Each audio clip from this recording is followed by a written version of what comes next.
mendatangi rumah Allah Subhanahu wa taala, mendengarkan lantunan ayat suci dalam sholat. Kemudian kita juga diizinkan untuk berzikir dengan banyak-banyak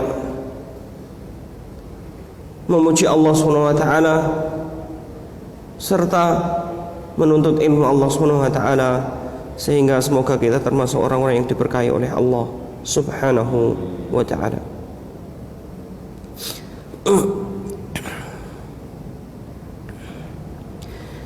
Akhwati fillah syarakumullah. Pembahasan kita masih pada tabarruk, benar enggak?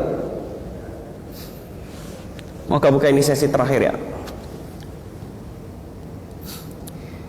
Akhwati fillah syarakumullah. Pada pertemuan yang lalu kita sudah bahas pembahasan tentang tabarruk, meminta keberkahan, dan tentang bagaimana keberkahan. Saya minta, soalnya ini bisa dimatikan enggak? Dingin saya agak kurang sehat ini.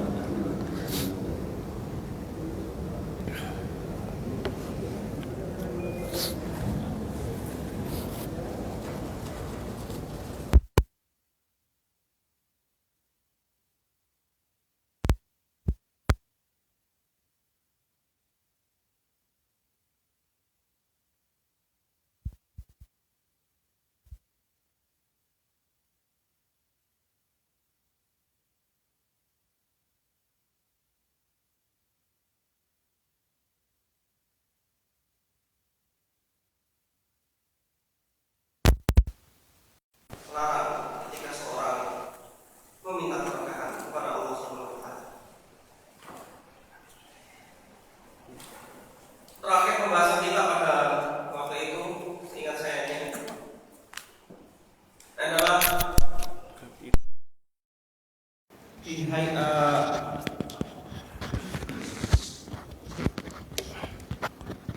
ini mic-nya banyak banget ya.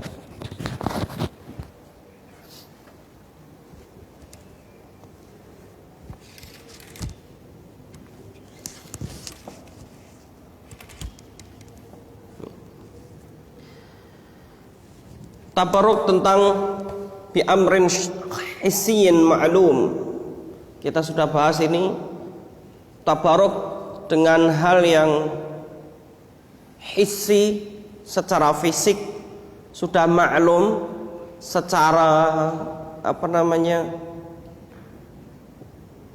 yang tampak jelas itu sudah maklum. Contohnya adalah tabarruk dengan ilmu, tabarruk dengan doa, meminta keberkahan dengan doa, meminta keberkahan dari seseorang, ya, dengan ilmunya, dengan doanya, ya, dengan mengikuti kebaikan yang ia punya dan lain sebagainya. Kemudian tabarruk dengan hay'ah syar'iyah, tabarruk dengan bentuk syar'i, ini juga kita bahas ya, seingat saya. Contohnya tabarruk dalam makanan dan minuman, meminta keberkahan dari makanan dan minuman. Bagaimana Rasulullah SAW mencontohkan ketika seorang makan itu jangan langsung dari tengah, tapi dari pinggir.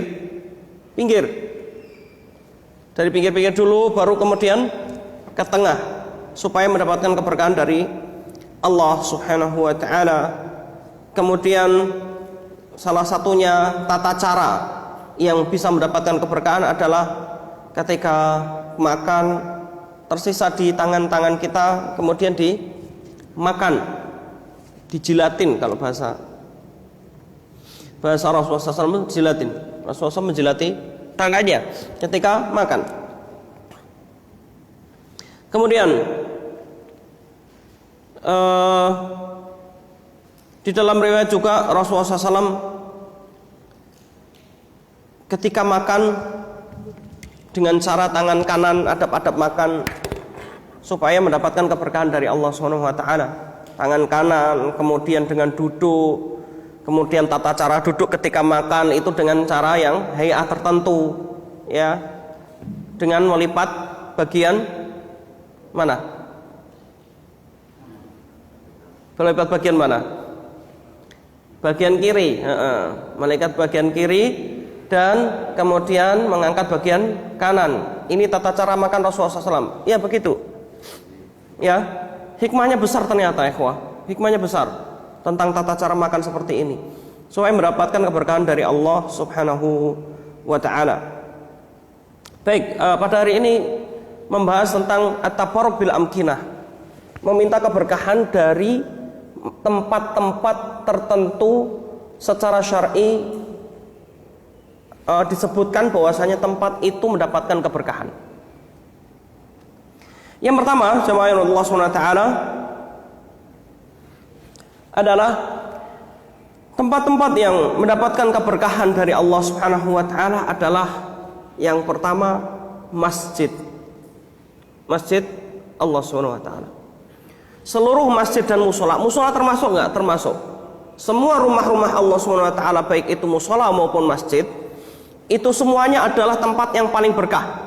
Sehingga kalau disebutkan di dalam hadis Rasulullah SAW, bahwasanya apa? Ahabbul biqa ilallahi, ya, atau ahabbul biladi ilallah. Dalam riwayat ahabbul biladi ilallah, ya, al masajid atau masajiduha, ya, wa abghaduha al aswaq.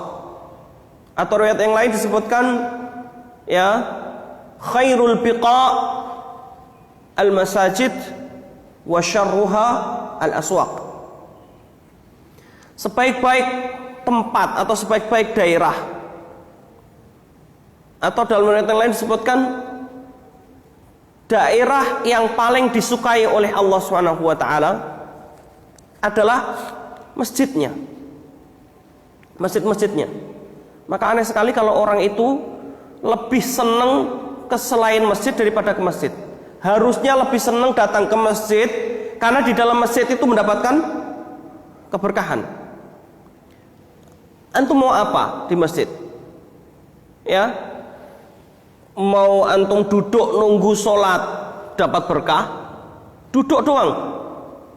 Antum duduk doang, ya, menunggu waktu sholat itu mendapatkan berkah. Dalilnya apa? Hadis riwayat Muslim. Ya, disebutkan bahwasanya Rasulullah SAW bersabda, barang siapa, ya, yang memperbaiki wudunya, kemudian keluar rumahnya, tidak ada yang membuat dia keluar kecuali karena sholat, kemudian datang ke masjid, ya, kemudian disebutkan, dan dia akan terus dianggap seperti orang yang sholat.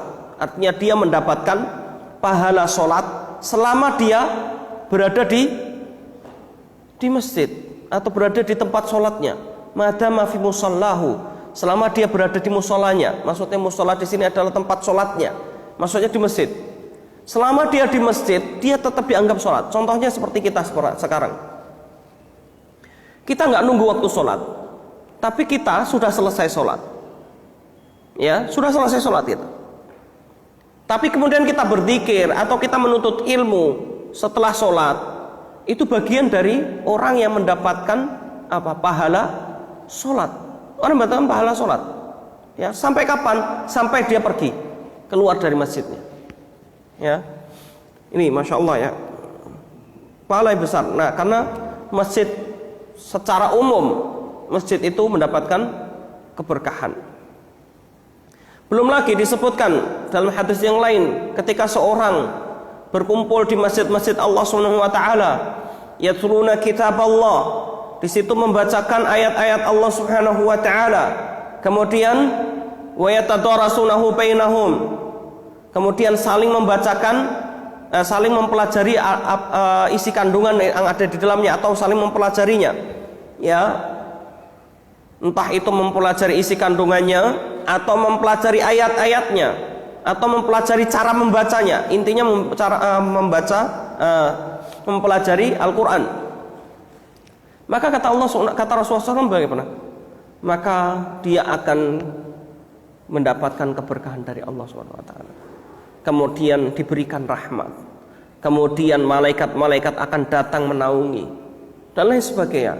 Masya Allah. Bahkan antum tahu, saking berkahnya orang yang menuntut ilmu, terutama apalagi di masjid, ya, maka orang-orang ini akan didoakan bukan hanya malaikat, para makhluk-makhluk Allah, bahkan ikan yang ada di lautan akan mendoakannya.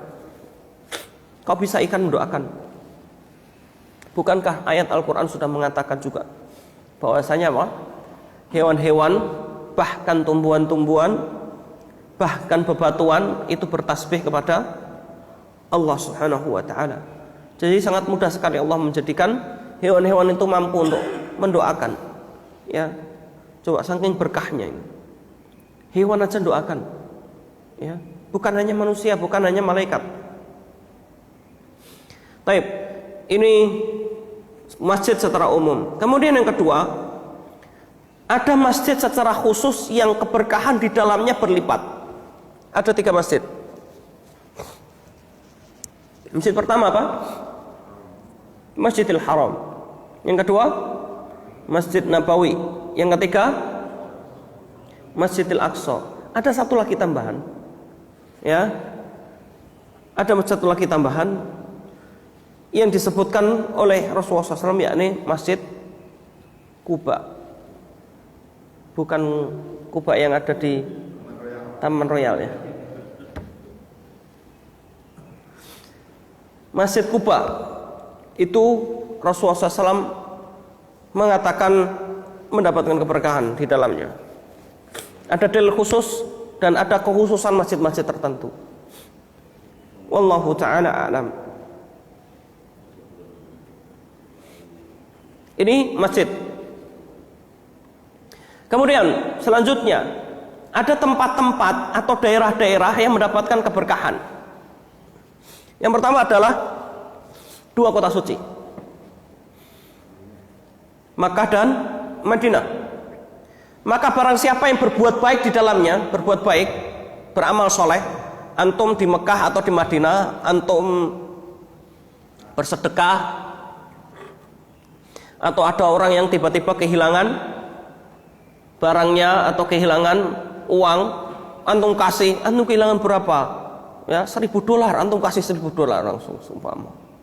Maka dia akan mendapatkan pahala berlipat-lipat. Ya, Allah akan melipat gandakan pahala orang yang beramal di dalamnya. Enak ya, orang yang berada di Masjid Haram dan orang yang berada di tanah haram. Enak enggak? Enak, tapi konsekuensinya juga besar. Tetapi orang yang berbuat dosa di dalamnya juga dilipat gandakan. Ya, orang yang berbuat dosa di dalamnya, makanya kalau ada copet di Masjidil Haram, wah itu dosanya lebih besar itu daripada copet di pasar mana gitu ya. Ini Pak, Masya Allah. Makanya kita kadang-kadang nggak berpikir begitu. Wah, pahala dilipat. Padahal sebaliknya. Ya, kemurkaan Allah semakin besar di tanah suci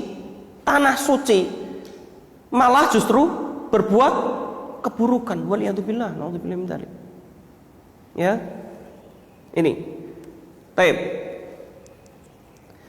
Itu yang pertama, 2 tanah haram, yakni 2 kota suci, Makkah dan Madinah. Adapun Mekah, dalil di dalam Al-Quran sudah jelas.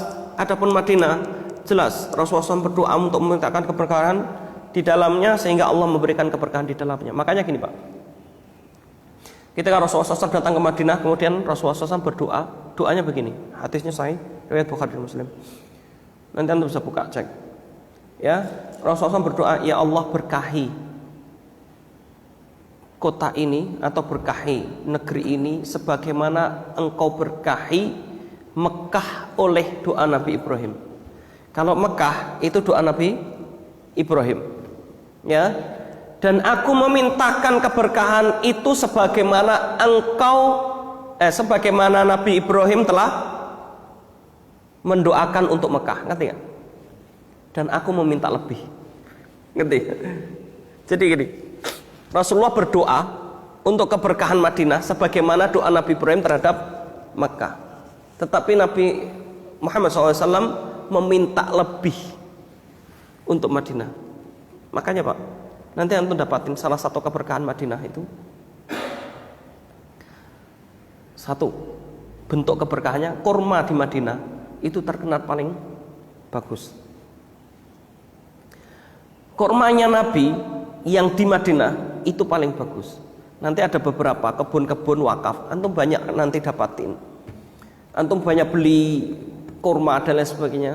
Kalau asli dari Saudi, ya Mekah dan Madinah, ya banyak yang rata-rata hasil dari kebun wakaf, ya kebun wakaf, ya.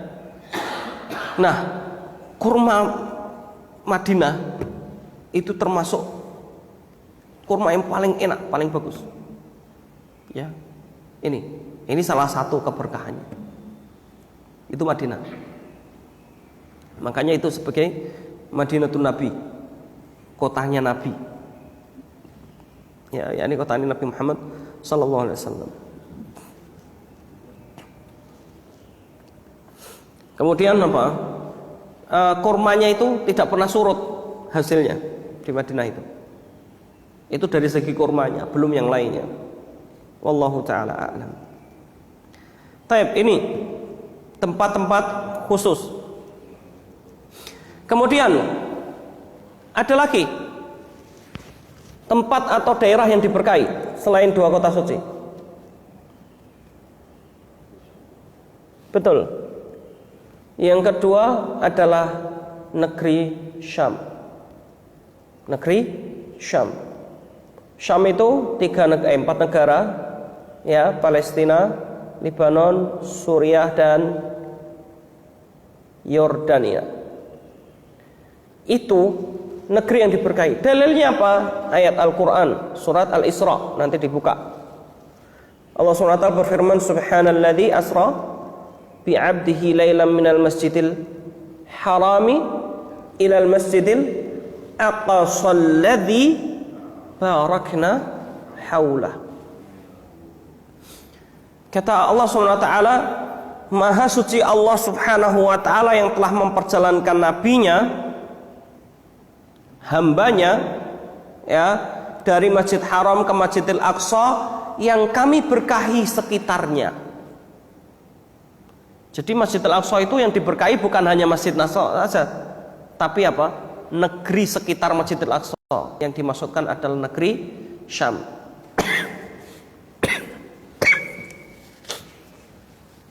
Dalilnya dalam hadis Rasulullah SAW disebutkan enggak? Iya, disebutkan di dalam hadis Rasulullah SAW. Ketika ada seorang yang bertanya kepada Rasulullah SAW, kemana? Ini hadis panjang terkait dengan tanda hari kiamat. Saya pernah sampaikan, ya.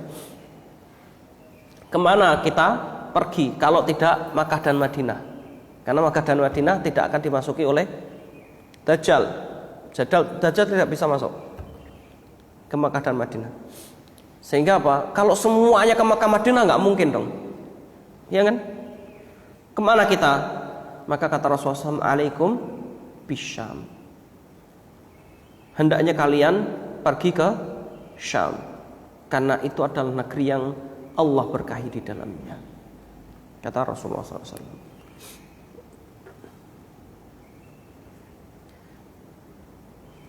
Taib. Sama sekalian Allah SWT, itu adalah tempat-tempat yang Allah berkahi di dalamnya. Selanjutnya adalah at-tabarruk bil at-ta'imah. Ya, meminta keberkahan dengan makanan. Meminta keberkahan dengan makanan atau kepada Allah dari makanan. Ada beberapa jenis makanan yang di dalam hadis, ya, ataupun di dalam Al-Quran disebutkan bahwasanya itu adalah buah yang diberkahi atau makanan yang diberkahi. Dalilnya apa? Al-Quran dan Sunnah. Ya, sebagaimana disebutkan, yang pertama adalah hadis Rasulullah SAW mengatakan, "Kulu zaita waddahinu bih, fa innahu min syajaratin mubarakah." Kata Rasulullah SAW, makanlah buah zaitun. Buah zaitun pernah makan? Udah pernah makan? Minyaknya aja. Buah zaitun itu kalau rasa mungkin agak kurang ya, tapi itu berkah. Karena di dalam beberapa riwayat buah zaitun itu mengobati banyak penyakit. Nanti buka kitabnya Ibnu Qayyim al-Jauziyah rahimahullah tentang kedokteran Nabi. Ya, makanya Rasulullah SAW itu makan buah zaitun. Saya udah nyobain gitu ya, rasanya ya karena kita lidah Indonesia kali ya, lebih ke arah sepet-sepet gitu, tapi ya gitu, ke arah sepet. Tahu sepet ya? Buah zaitun jenisnya macam-macam ya. Minyaknya juga rasanya gitu aja kan, nggak ada rasanya ya. Itu buah zaitun. Sebenarnya nggak jauh beda dengan minyaknya rasanya. Itu zaitun. Rasulullah SAW, hadis yang diriwayatkan Ibnu Majah, At-Tirmidzi dan yang lainnya, bahwasanya apa? Rasulullah SAW mengatakan, makanlah buah zaitun. Lihat, wadahinu bihi, dan ambil minyaknya. Kemudian jadikan minyak. Dahin itu antum tahu margarin nggak? Tahu margarin ya? Duhen itu minyak, ya kan? Maksudnya seperti itu. Lalu jadikan dia minyak, ambil minyaknya, gitu ya. Idahun ini. Ambil minyaknya karena minyaknya berkah. Karena minyaknya juga akan berkah. Dalilnya banyak ya. Ayat ini hadis, bukan saya sebutkan hadis dulu, tapi di sini yang menunjukkan secara langsung itu hadisnya. Maka disebutkan fa innahu min syajaratin mubarakah, karena buah zaitun itu dari sebuah pohon yang diberkahi. Berarti mendapatkan keberkahan dari Allah SWT langsung secara buahnya dan pohonnya. Dalilnya apa? Nanti buka surat An-Nur. Buka surat An-Nur. Ya. Allah berfirman, Allahu nurus samawati wal ard, mathalu nurihi kamishkatin fiha misbah, al misbahu fi zujajah, az-zujajatu ka'annaha kawkabun durriyun. Ya. Tukhadu min syajaratin mubarakah zaitunatin la syarqiyatin wala gharbiyah. Ya, takatu zaituha yudhi. Ya, walau lam tamsal sunau nurun ala nur. Ya, ini panjang ayatnya. Nah, intinya di situ apa? Allah SWT tukhadu, ini yang saya ingin istidlalnya. Tukhadu min syajaratin mubarakah, diambil dari sebuah pohon yang diberkahi, zaitunatin la syarqiyah wala gharbiyah, yakni buah zaitun. Ya, lihat. Jadi minyak dari buah zaitun, dari pohon yang diberkahi, yakni buah zaitun atau pohon zaitun, la syarqiyah wala gharbiyah, yang tidak tumbuh di daerah timur, tidak juga tumbuh di daerah barat. Antum tahu? Padahal kalau sementara zaitun itu biasanya tumbuh di daerah timur. Ya, kalau baratnya daerah Masyriq ya.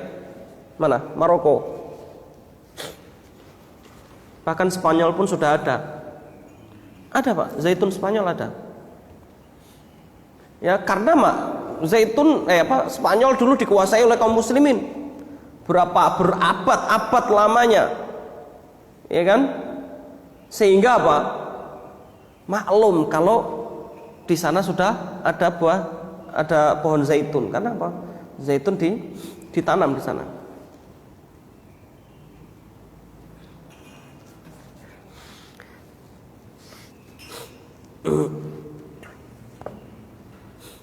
Ini zaitun. Baik, kemudian berkaitan dengan makanan atau minuman yang diberkahi oleh Allah Subhanahu wa taala, yang kedua adalah al-habbatus sauda. Orang mengangkatnya atau biasa mengatakan habbah sauda. Habbat sauda, ya.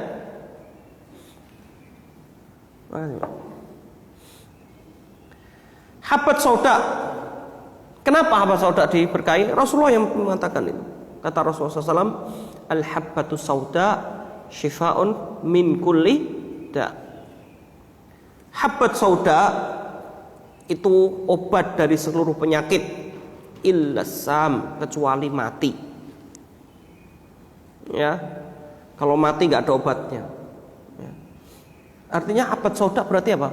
Diberkahi oleh Allah SWT di dalamnya. Ini secara zatnya, makanan atau minuman. Hadisnya riwayat Bukhari, Imam Muslim dan yang lainnya. Ya, taib. Itu habbat sauda. Makanya sampai sekarang dijadikan, diperas minyaknya habbat sauda, ya. Kemudian habbat saudanya sendiri, masya Allah ya, itu diberkahi.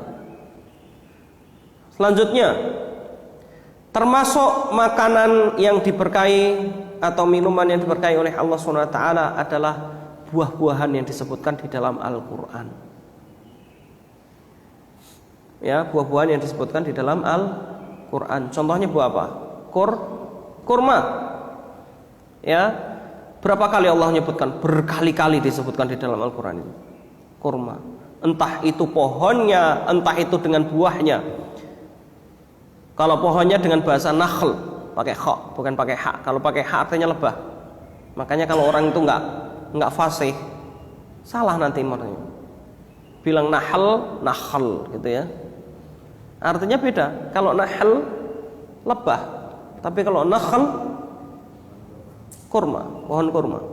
Atau nakhil, itu pohon kurma. Ya kan? Kemudian disebutkan juga di dalam kurma, dalam hadis banyak sekali.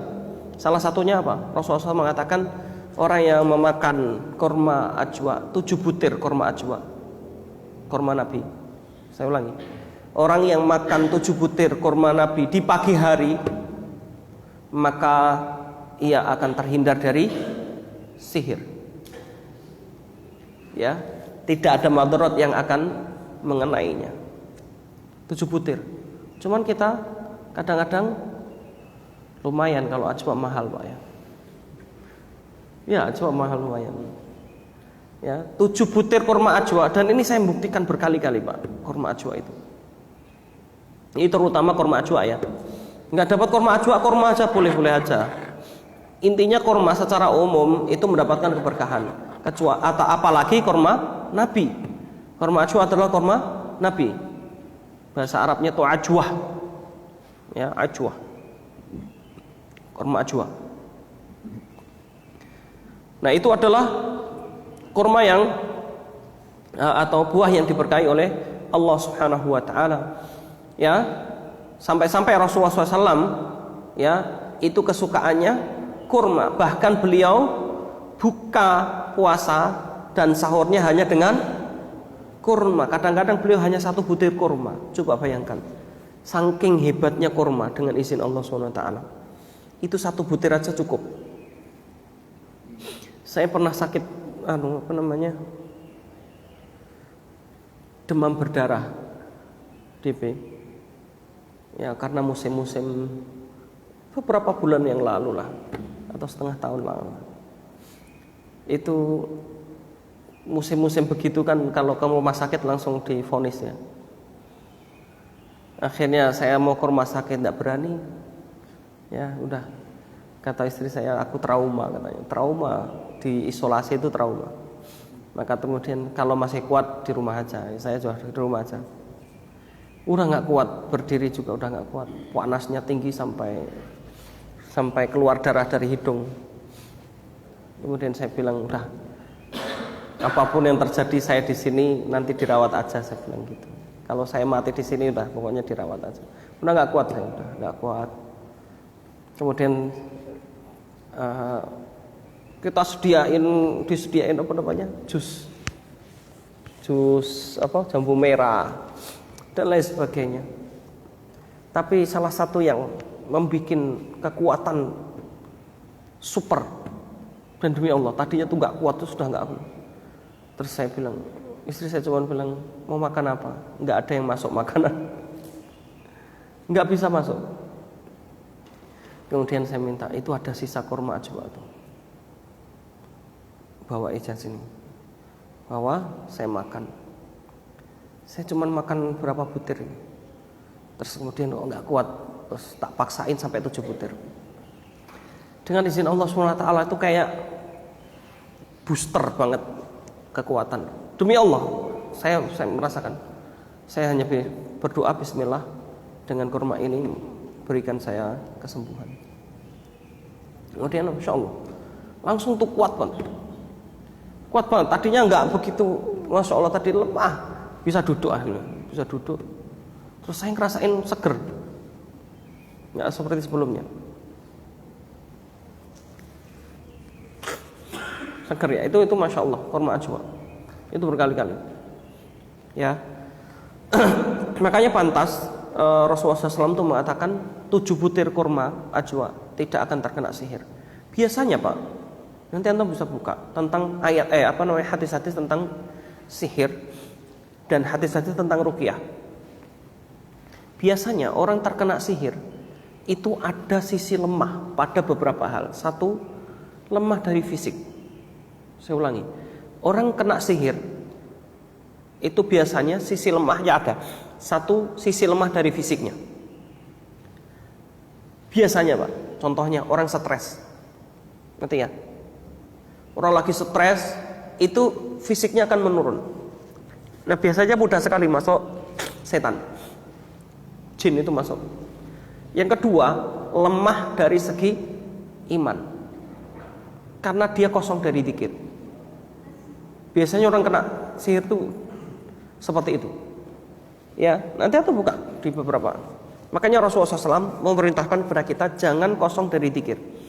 Zikir pagi kita selalu berdoa. Minimal kalau antum nggak sampai lengkap sebagian, ya doanya meminta kepada Allah SWT, kemudian isti'adzah, ta'awud, ya dan lain sebagainya.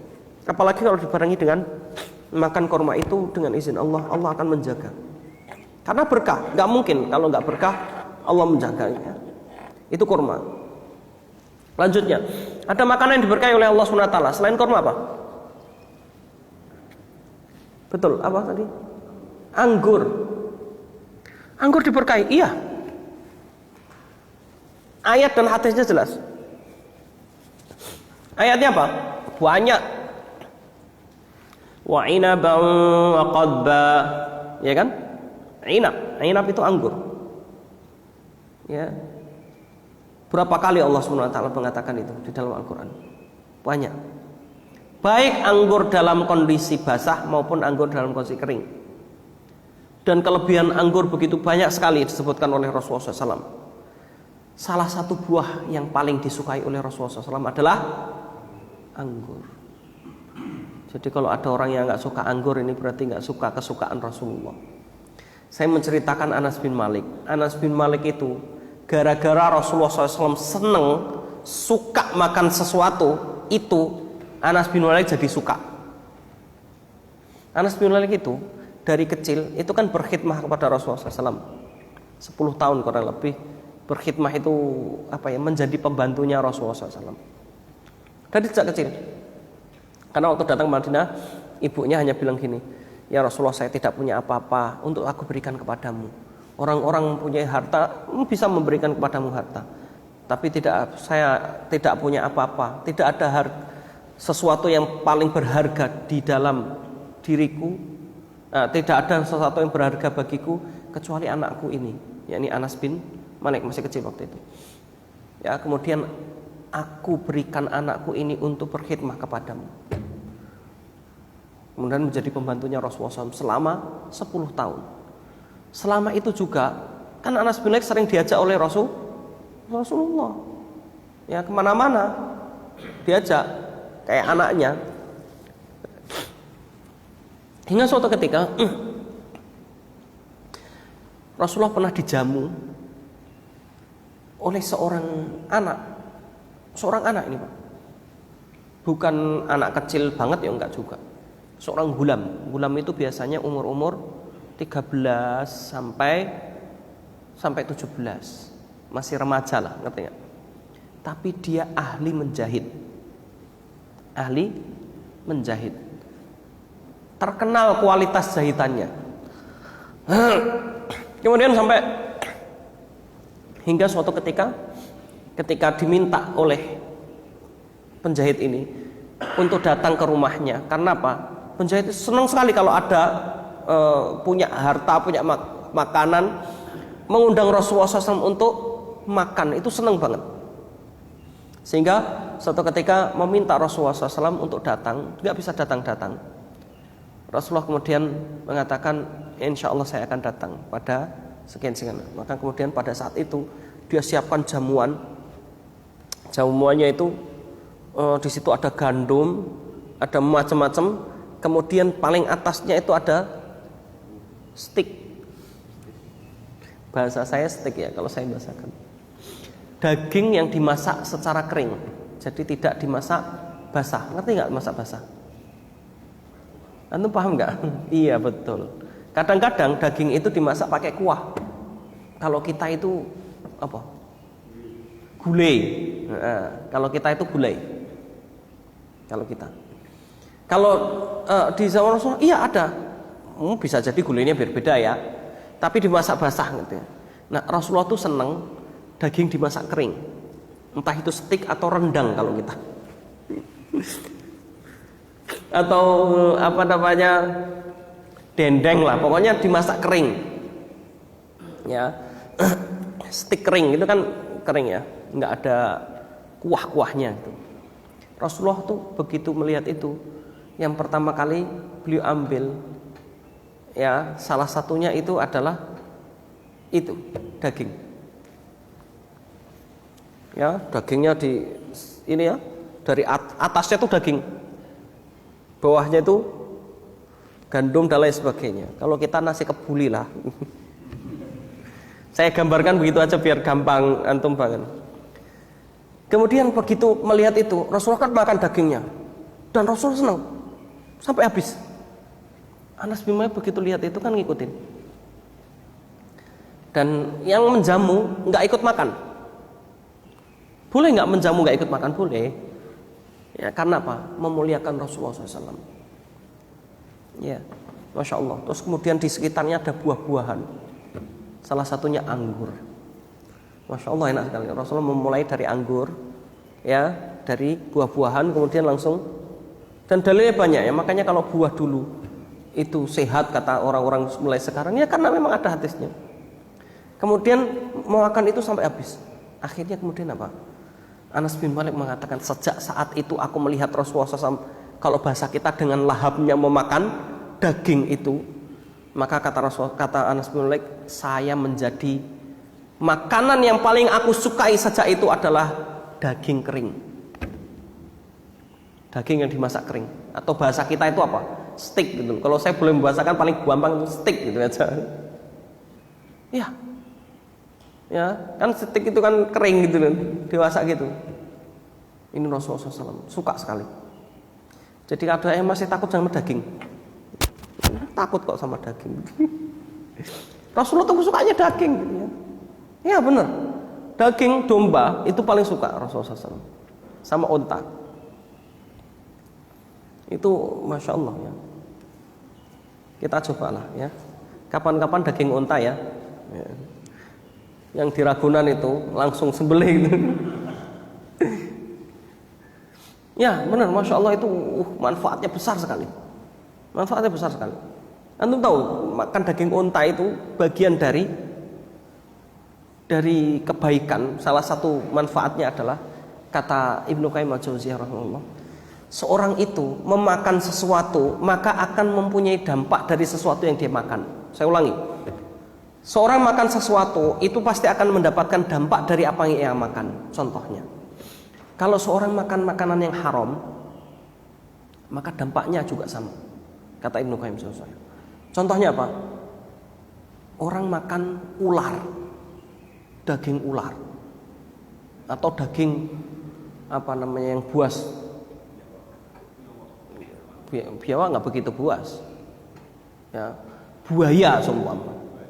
Iya, saya pernah lihat itu masa buaya dimakan orang-orang. maka dia mempunyai sifat yang sama dengan binatang yang ia makan.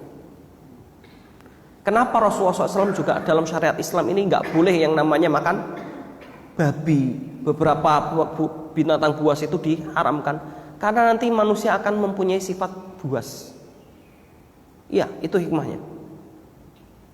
Kalau orang manusia sudah, babi itu sifatnya meskipun bukan binatang buas, sifatnya tuh jelek semuanya. Makanya dia hari kiamat nanti, menjelang hari kiamat dibunuh itu semua babi sama Nabi Isa. Misinya kan membunuh babi, ya, salah satunya maksudnya membunuh babi. Iya, babi itu satu dayus, tidak punya rasa cemburu pada pasangannya. Jadi babi itu nggak punya pasangan. Babi jantan lihat babi betina siapapun hajar, meskipun ya, masya Allah ya. Nanti kemudian setelah itu gantian jantan yang lainnya, si jantan yang sudah nggak peduli, setelah istilahnya gantian.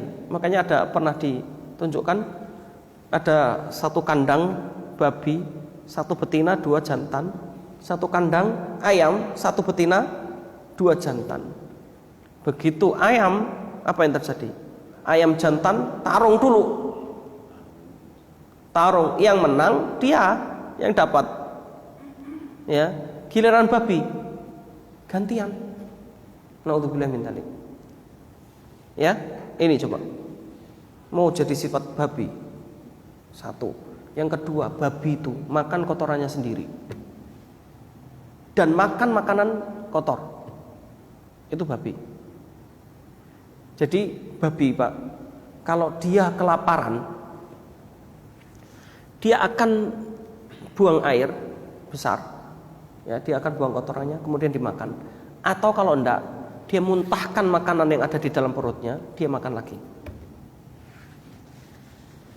Itu babi, menjijikkan sekali. Ya, babi. Makanya kalau orang makan babi itu jijik, kelihatan menjijikkan. Orang kalau makan babi itu, ya, babi itu nggak bisa disembelih juga, ya kan?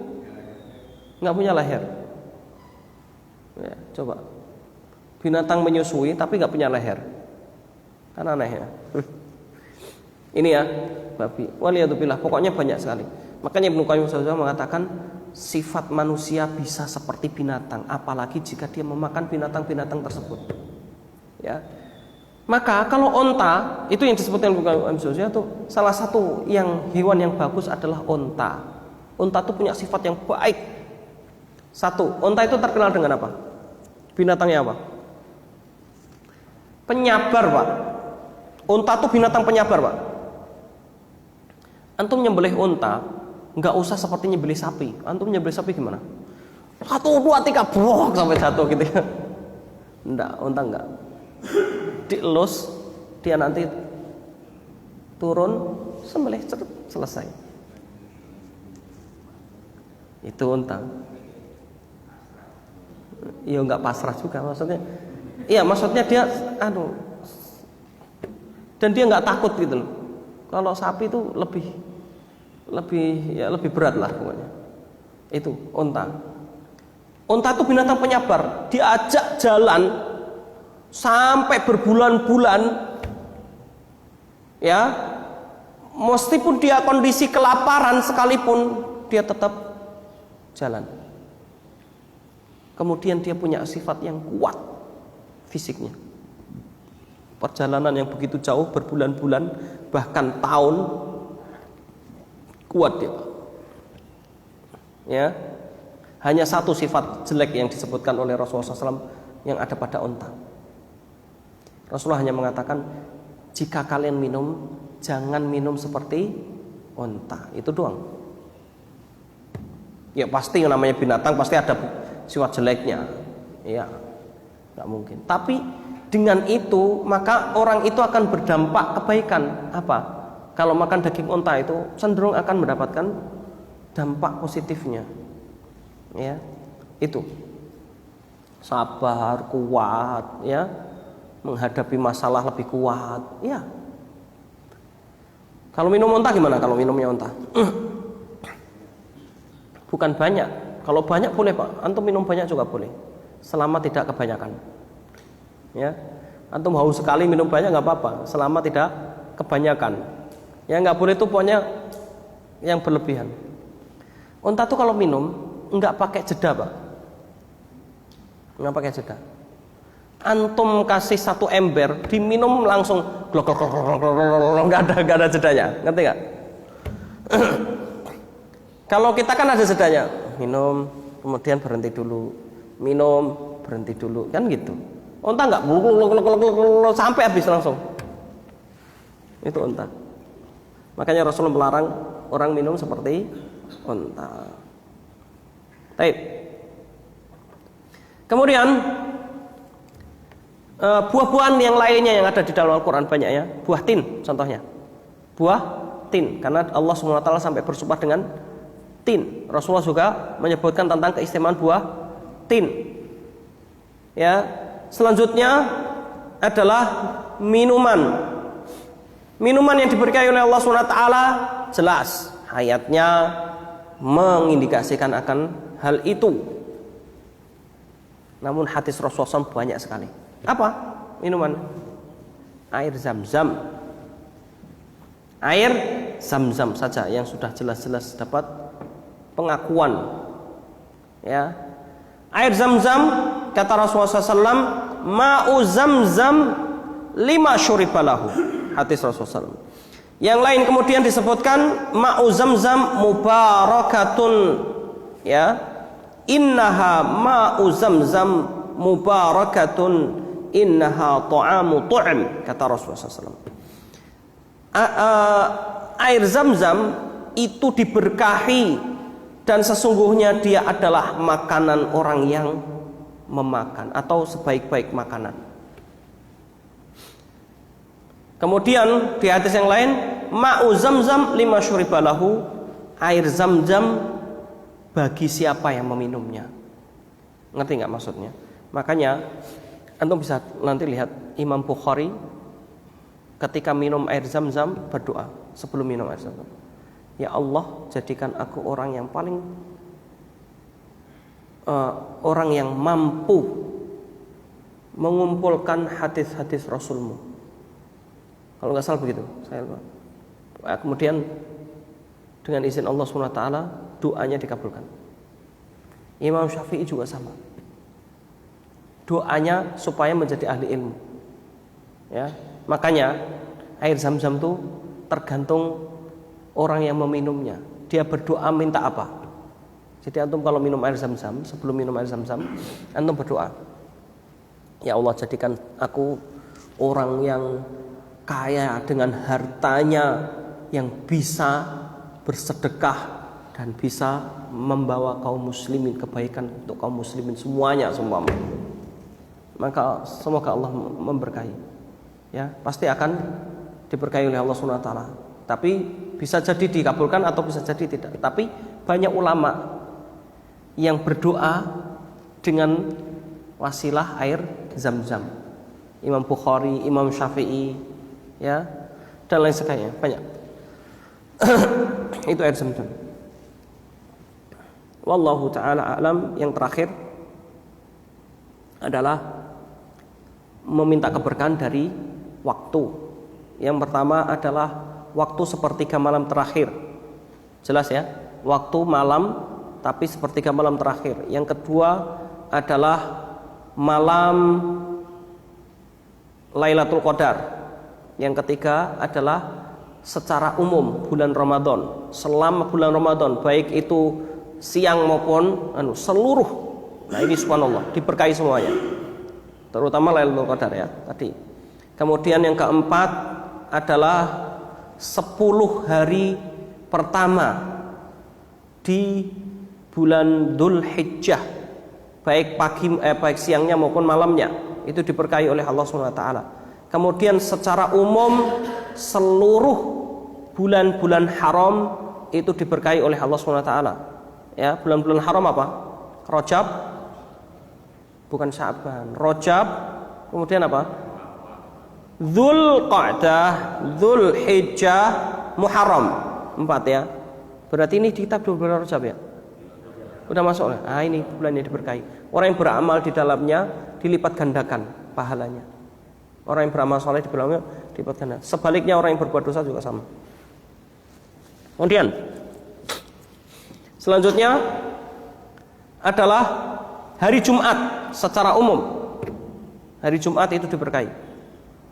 Kemudian selanjutnya apa lagi? Di hari Jumat di penghujungnya itu ada dalil khusus diberkahi. Tidaklah seorang pada saat itu pas banget sesuai pada saat itu sholat kemudian meminta kepada Allah pasti dikabulkan. Pas sesuai berarti apa? Pas dengan Allah menurunkan keberkahan pada hari ini. Kata Ibnu Abbas ya, sebagaimana hadis disebutkan dari Rasulullah SAW bahwasanya apa? Carilah dia di penghujungnya. Berarti apa? Menjelang habisnya waktu. Menjelang habisnya waktu. Kapan habisnya waktu? Asar. Maksudnya bukan waktu asarnya. Kapan penghujungnya? Waktu. Hari. Kalau sudah mau berganti hari. Kalau dalam Islam berganti hari itu mulainya malam. Jadi kalau sudah mulai hampir maghrib itu waktunya habis. Sudah selesai. Ketika syafaq ya muncul, kemudian waktu maghrib, nah, itu sudah bukan hari itu lagi. Sudah ganti hari. Ustaz, kalau waktu itu kan nggak boleh sholat. Ya, nggak boleh sholat ba'diyah asar ya. Ada sholat yang boleh nggak waktu itu? Ada. Sholat apa? Bagus. Tahiyatul masjid. Makanya bisa jadi seperti ini orang-orang yang duluan ke masjid kalau waktu sebelum maghrib. Ya. Para ulama itu masya Allah kalau antum buka ya. Saya kadang-kadang susah juga ya. Para ulama itu tidak pernah ketinggalan, nggak pernah mendengarkan adzan di luar masjid. Saya juga bingung gimana caranya ya. Nggak pernah dengar adzan di luar masjid. Jadi selalu sebelum adzan sudah di masjid. Itu para ulama jelas. Ya. Kalau antum bisa mempraktekkan masya Allah, barakallahu fikum. Ya. Seumur hidupnya itu diceritakan oleh para ulama. Saya seumur hidup saya belum pernah mendengarkan adzan di luar masjid. Berarti itu waktunya itu benar-benar perhatian waktu sholat itu. Oh ini udah mau mendekati waktu sholat ini langsung segera. Kan kita kalau kita kadang-kadang dengar nunggu adzan, oh sudah adzan, ya enggak.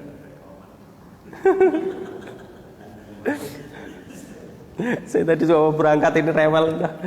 Wah saja dari kelamaan dari itu. Kadang-kadang begitu. Godaannya ada saja gitu ya. Kalau rewel masalah nangis ya masya Allah ini barakallah fi, moga-moga Allah berkahi anak saya ini. Masya Allah rewelnya tuh satu kampung dengar mungkin kalau nangis. Jadinya saya aduh daripada ganggu saya aja langsung. Itu ya, itu masya Allah. Makanya telat tadi saya mohon maaf ya. Nah, itu kadang-kadang kita susah. Itu para ulama itu kok bisa gitu ya. Nggak pernah dengar adzan di luar masjid. Iya, banyak yang menceritakan. Imam Nawawi contohnya. Ya. Banyak para ulama yang lainnya. Ya. Itu bayangkan, itu berarti dia waktunya tuh sudah dihitung. Jam segini kalau kita punya sekarang jam ya lebih enak ya ngitungnya sekarang tuh. Kalau ada jam. Oh, jam 12 itu zuhur seumpama. Maka dia sudah datang jam setengah 12. Dia nunggu. Ya itu, jam 12 semua aktivitas selesai. Dah. Kita kan enggak nunggu adzan dulu. Datangnya komat, itu masih penting sih datang. Ya enggak datang itu yang lebih parah lagi. Ya. Naudzubillah min dzalik. Ini warga sini berapa orang? Yang muslim. Banyak kan? Waktu corona alasannya corona sebelum corona kemana gitu kan, nggak pernah ke masjid juga ya. Begitu masjid-masjid dibuka sama aja. Kenapa? Ya itu tadi, kembali kepada hati. Ya, wallahu taala a'lam. Semoga Allah memberkahi kita semuanya. Semoga Allah menjadikan kita semuanya orang-orang yang mendengarkan kebaikan dan mengikuti kebaikan yang lebih baik dari itu. Dan semoga Allah SWT jadikan kita semuanya orang-orang yang memasuki surganya kelak, ya, dan terhindar dari api neraka dan terhindar dari azab kubur. Saya mau nasihatkan pada diri saya dan pada jemaah, jangan pernah bosan berdoa dan mendoakan. Doa untuk diri dan doakan teman-teman, doakan orang lain, doakan saya juga. Ya, saling mendoakan, karena itu salah satu yang mendatangkan rahmat dan keberkahan dari Allah SWT. Doa seorang muslim kepada muslim yang lain yang tidak diketahui itu mustajab. Contohnya saya mendoakan Pak Anwar, katakanlah saya mendoakan Pak Anwar nggak tahu kalau saya mendoakan beliau, maka mendapatkan keberkahan tentunya dan akan makbul, mustajab, ya. Dan itu pasti kembali kepada yang berdoa. Semoga Pak Anwar mendapatkan rezeki yang diberkahi seumpama. Maka itu kembali kepada saya yang mendoakan. Itu. Dan antum lihat kehidupan para sahabat dulu itu saling mendoakan pasti. Antum bayangkan. Masya Allah ya, kehidupan yang indah. Itu semoga bermanfaat. Saya akhiri. Ada pertanyaan? Oh ya, silakan. Waalaikumsalam warahmatullahi wabarakatuh.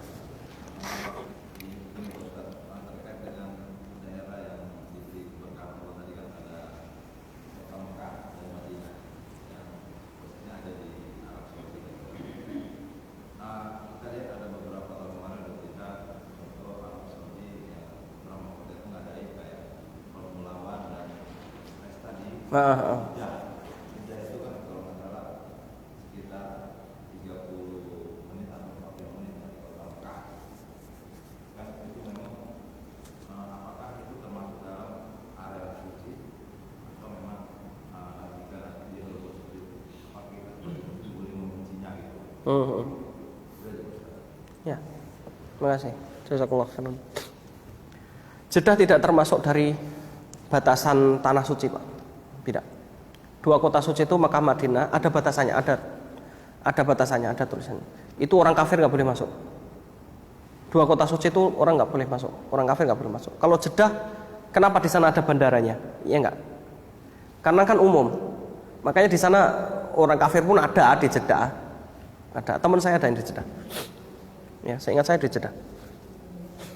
Itu ada, ya umum kan, Saudi tetap membuka peluang bagi orang masuk kan. Tapi untuk dua kota suci nggak ada orang kafir masuk. Makanya pegawai semua yang ada di dua kota suci, bahkan pembangunannya itu semua orang Muslim. Rata-rata ngambil dari mana? Pakistan, Bengali, Bangladesh, ya, dan lain sebagainya biasanya. Pegawai-pegawainya, ya, itu. Nah, kalau ada kemaksiatan, mungkin seperti yang disebutkan itu, ya memang saya tidak memungkiri di Arab Saudi tidak apa ya, murni total nggak ada kemaksiatan, enggak juga. Artisnya ada nggak? Antum tahu nggak? Oh, saya pernah nonton TV Saudi. Ada artisnya, penyanyinya ada juga. Iya, saya nggak memungkiri. Ada yang memungkiri? Oke, iya. Makanya Saudi tidak murni nggak ada kemaksiatan sama sekali, enggak juga. Ada kemaksiatan. Cuman kok diam aja? Enggak. Ulamanya sudah mengingatkan, ya terus mengingatkan. Tapi kan ulama bukanlah seorang punya power semuanya, enggak. Ya, manusia dimanapun manusia itu ada yang berbuat maksiat. Boleh kita membenci kemaksiatan, oh harus kita membenci kemaksiatan dimanapun. Kita lihat di jalanan ada kemaksiatan, kita diem aja, minimal kan apa? Benci. Kalau bisa kita cegah. Kalau nggak bisa, kita minimal tuh benci, itu minimalnya. Kalau nggak benci sama sekali, malah ikut. Nah, ini perlu dipertanyakan keimanannya, kan begitu. Gitu loh, tetap ya. Saya tidak memungkiri memang ada. Ya. Di negeri-negeri kaum muslimin yang di situ ada kemaksiatan, iya. Makanya saya bilang di Saudi itu kan ada pencuri, ada copet, iya. Tapi kan nggak kena, ngerti nggak maksudnya? Ya kayak di Indonesia lah, mencuri gitu ya. Dia nggak ketangkep, ya mosok terus mana mosok di Masjidil Haram ada pencopet. Iya. Namanya manusia, ada yang berbuat maksiat di mana aja gitu loh. Ngerti nggak? Jadi ya Allah alam suwab. Yang jelas ya kalau 2 kota suci insya Allah di situ kebijakannya sangat ketat sekali, nggak ada orang kafir masuk, nggak ada orang kafir masuk, ya, sudah dicek, nggak ada yang boleh masuk kota Madinah, ada batasannya tuh, ada penjaganya juga. Ya itu dari saya. Ada lagi? Kalau nggak ada kita akhiri perjumpaan. Silakan.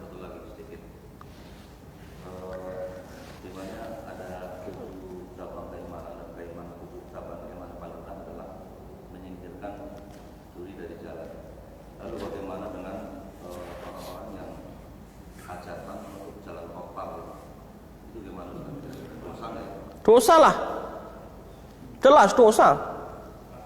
Mengganggu hak jalan itu dosa. Jangankan saya bilang gitu, jangankan cuman mengganggu itu, antum di jalanan antum parkir mobil sampai mengganggu jalan, ya.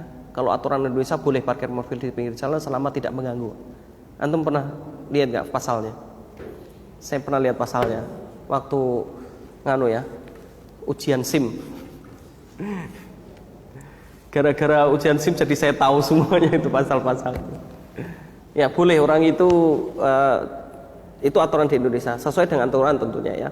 Kalau nggak mengganggu nggak apa-apa. Tapi kalau sampai mengganggu, udah jalanan sempit parkir lagi pinggir jalan. Itu aja dosa. Antum ganggu hak jalan, contoh, antum bikin pagar. Pagarnya dimajuin sampai ke jalan. Memakan badan jalan. Itu dosa. Itu ya. Iya, saya tadi malam juga gitu, kena macet di Cepete. Orang hajatan. Ini tumben-tumbenan ada apa? Sampai rumah jadi kemalaman, saya jengkel juga kalau kayak gitu ya. Astaga. Iya, hajatan sampai rame-rame sampai kayak orang Masya Allah, ada mercon kenceng itu. Merconnya bukan sekali 2 kali ya, berkali sampai antum tahu nggak? Sampai jalanan itu nggak kelihatan. Demi Allah, jalanan tuh nggak kelihatan. Asap semua. Nggak kelihatan sampai kita pelan-pelan sekali ya, macet ya. Udah gitu kita udah macet. Sampai yang di itu tempat itu mercon itu sampai kelihatan, nggak kelihatan sampean, ya nggak kelihatan. Naudzubillah min dzalik, itu mengganggu. Dosa nggak? Dosa. Apalagi hak orang banyak. Mohon maaf, saya mengambil hak orang, 1 orang saja, dosa nggak? Apalagi mengambil hak banyak orang, dosa. Makanya Pak, antum nanam pohon mangga, apa namanya, ya batang-batangnya atau apa namanya, sampai ke jalanan itu mangga boleh diambil Pak. Mangga yang ke jalanan itu boleh diambil Pak, sama orang siapapun yang lewat.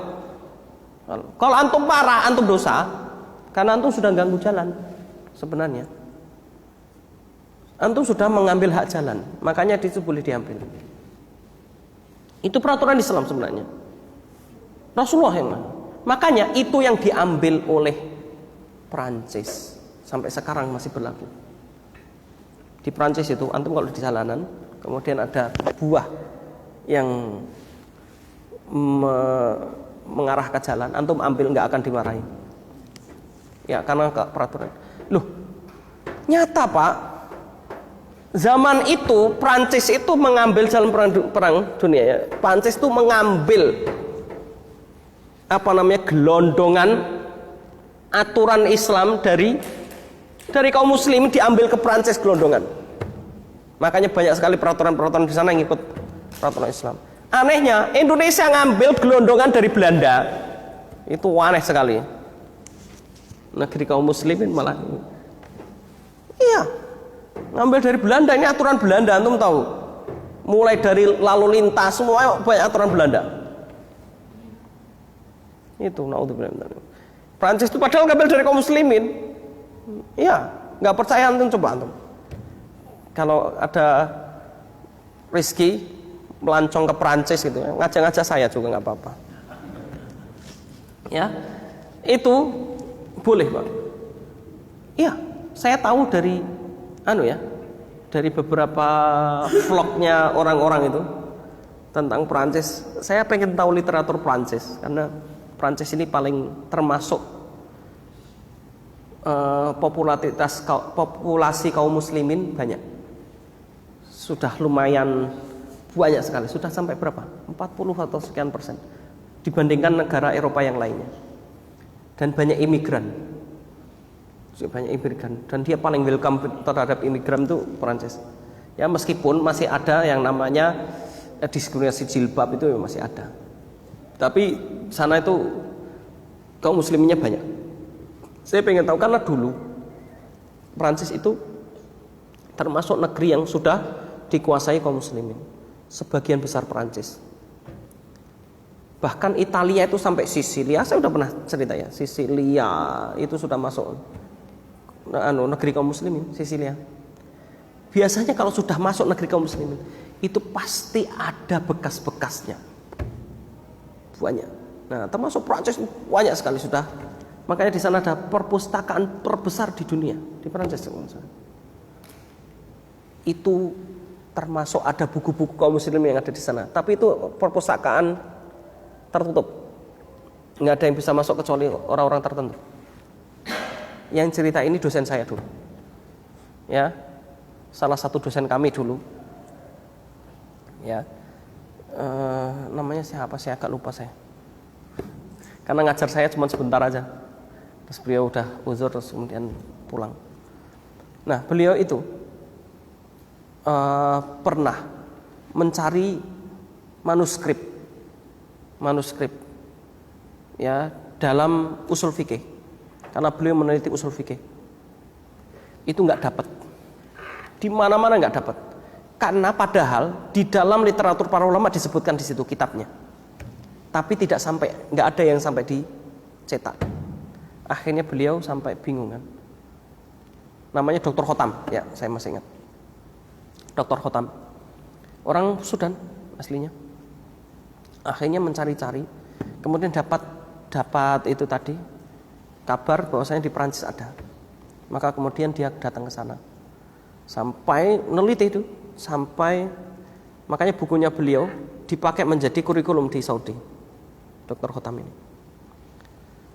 Kemudian sampai di sana, dia singkat cerita dapat izin masuk, tapi nggak boleh membawa alat tulis dan alat komunikasi apapun kalau masuk. Maka beliau caranya gimana? Tahu? Dihafal. Begitu masuk, tapi Dr. Khotam, masya Allah ya, cerdasnya bukan main. Dia sekali lihat aja hafal dia.